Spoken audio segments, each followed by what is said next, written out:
The 1972 Philadelphia Phillies were a bad team, a historically bad team. They somewhat disguised their futility by going 10-8 in the final 18 games of the season.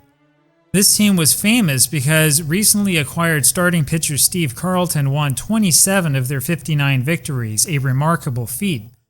The Phillies traded starting pitcher Rick Wise for Steve Carlton the day before spring training started in 1972. This was a blockbuster trade that set the Phillies up for long-term success. But, of course, they had to go through the bad years before things started to get good. This strikes me as a rebuilding project just waiting to happen. I thought it might be interesting to try my own hand at rebuilding the Phillies of the early 1970s. But, of course, I didn't want to start in 1972. It feels like cheating to have Carlton on the team at the start. And so I fired up OOTP and started off with the 1971 Phillies.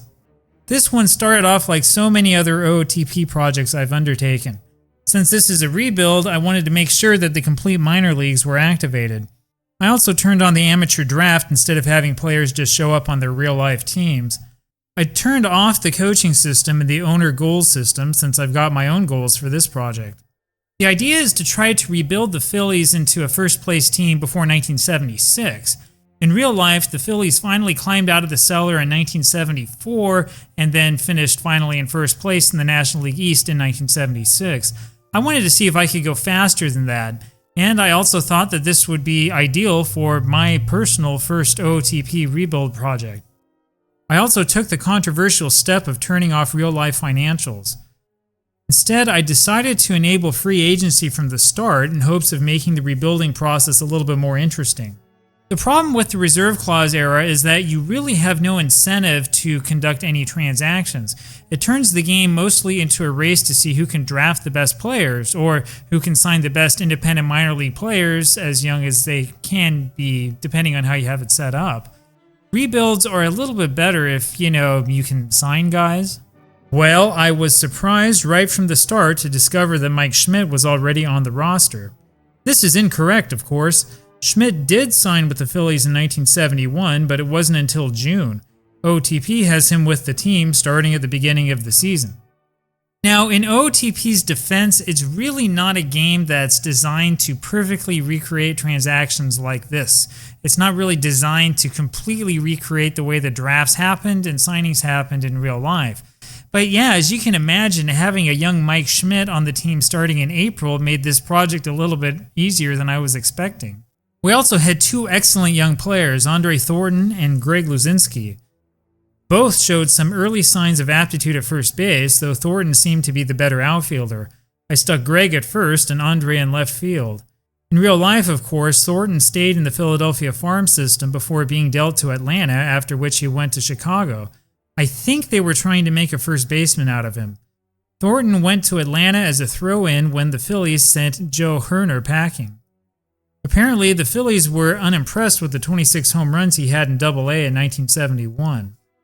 And then there was Mike Schmidt, who looked like a second baseman per OOTP's logic. Now, I wanted to get some more youth on the roster, and so I sent 35-year-old second baseman Tony Taylor over to Cincinnati for Wayne Simpson before the season started. The idea was to free up space for Schmidt to play at second in the starting lineup. Boy, the fans sure weren't happy about it. Interestingly enough, the Phillies did ship Taylor out in real life. It's not surprising, of course. 35 is old for a middle infielder. Anyway, when the season started, this is what our team looked like.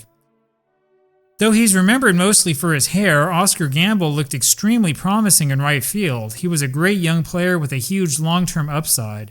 Mike Anderson, meanwhile, was probably overrated by OOTP's scouting system, but we stuck with him in center field. The pitching was a different story. Bunning, Fryman, and Short were all over 30 years old. In fact, Bunning was 39. I sent first baseman Darren Johnson over to the Cubs for Larry Gura, figuring that he might turn into a good starting pitcher. This also opened things up at first base for Luzinski. I'll be honest with you, I didn't go into this project with much of a strategy in mind.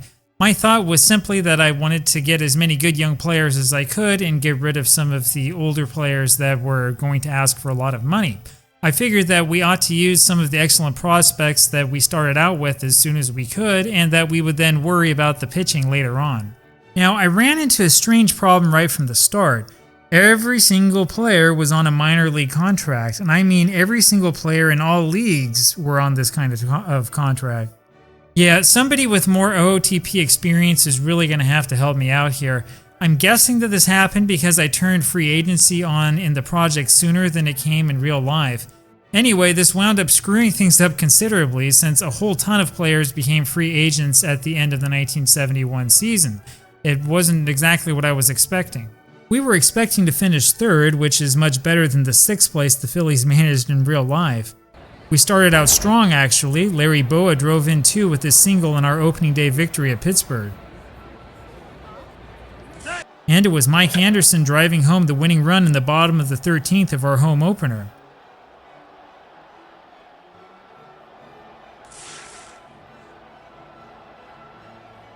As you may know, this was the first game in the history of Veterans Stadium.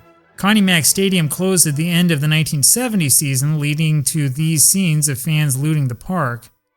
Actually, OTP's rendering of the ballpark isn't really bad. Compare that to this grainy footage from the first real-life game of the Vet. We were in 5th place on May 1st, however, with a record under 500. I decided then to make another controversial move. I went after 19-year-old left-handed pitcher Terry Forster of the White Sox.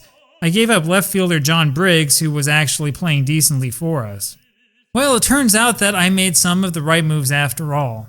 We were solidly in 3rd place on August 1st and had an outside chance of making a run at first. Oscar Gamble's single here at San Diego capped off an 8-game winning streak.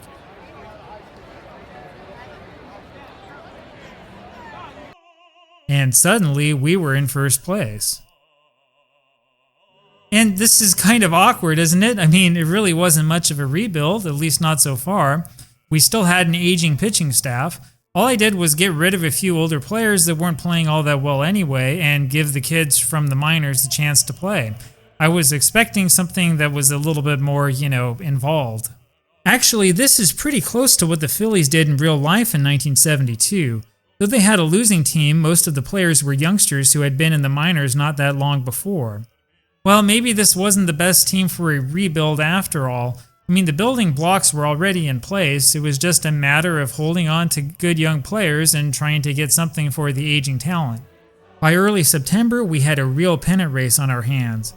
Though we struggled a little bit, we were able to stay on top. Here's Tim McCarver doubling against the Mets, who were hot on our tail.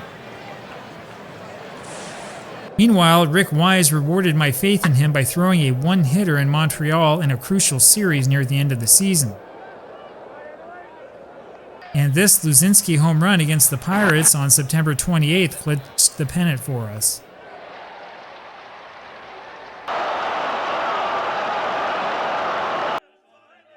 I hit my goal in the first season. Believe me, nobody was more shocked than me. Well, I guess some of it comes down to dumb luck, right? But I do think that there is wisdom in sticking with younger talent and giving the kids a shot.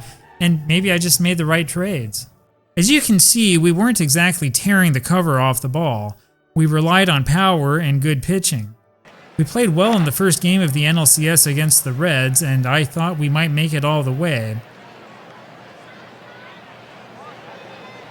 Sadly, though, we squandered our chances in the rest of the series.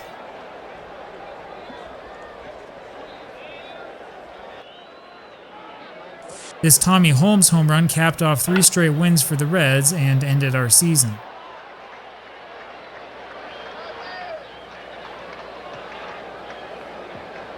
The Reds and Oakland Athletics went to 7 games in the World Series. Cincinnati was up against the legendary Vida Blue in Game 7, and yet Bernie Carbo managed to hit a leadoff home run. Carbo homered again in that 7th game. Cincinnati only managed 2 hits off Blue, but those 2 home runs gave them a 2-1 victory and the series. We were close, but not quite close enough. Well, again, the crazy thing is that I hit my goal in the first season. Now, I still wanted to see what free agency was like in OOTP, so I kept going a little bit longer. Well, this is where I figured out that I had messed up. We apparently charged nothing for tickets in 1971, which is why our club was in the red. Yeah, the game usually tells you at the beginning of the spring that now's the time to set your ticket prices. However, the project itself started the day before the 1971 season began. I didn't have any forewarning, and so I completely missed it. I screwed it up. Now, this really is a strange and, in my opinion, frustrating mechanic. I mean, why wasn't it just set to the average price of tickets in 1971 like the other teams were? With money and free agency, we were able to sign Joe Morgan right away. I then focused on pitching, signing Larry Dierker on a 2-year contract. Fergie Jenkins was also available, so I picked him up as well. Well, and that's where I made my mistake. I got really caught up in the glitz and the glamour of the free agent signings instead of sticking with youth like I should have. I really should have been focusing on trading for young pitchers who weren't established yet instead of finding big names in their decline phases. Against my better judgment, I decided to trade for outfielder Bob Watson, giving up a number of good young players to acquire him. We were technically still in it at the All-Star break, but not really. Joe Morgan was the All-Star Game MVP, which was nice, but it didn't help us in the standings. A late surge didn't help us much, and we finished 7 games out. I gave it one more push in 1973, hoping that the young players would grow a bit and give us a good chance. We tried our hardest, but we simply couldn't catch the Mets. We found ourselves in 3rd place this time after a surge by the Cardinals. Our hitting had improved a bit, but our pitching wasn't quite where we needed it to be. Larry Dierker was particularly disappointing. We really weren't an awful team, but we were not as good as we could have been. Well, I decided to stop the project there. I will try another rebuild in the future, and this next time I'm going to have an actual strategy. In particular, I need to figure out a way to avoid the temptation of just going nuts with free agent signings. If you've got tips or advice, please let me know down below. All in all, it really was a success despite my best efforts, and it was a lot of fun, and that's what I have to say about playing OTP like this. Once you get going, once you kind of know what you're doing and you have a plan, it's really hard to put down. I mean, it's really hard to stop. So we are going to do this again.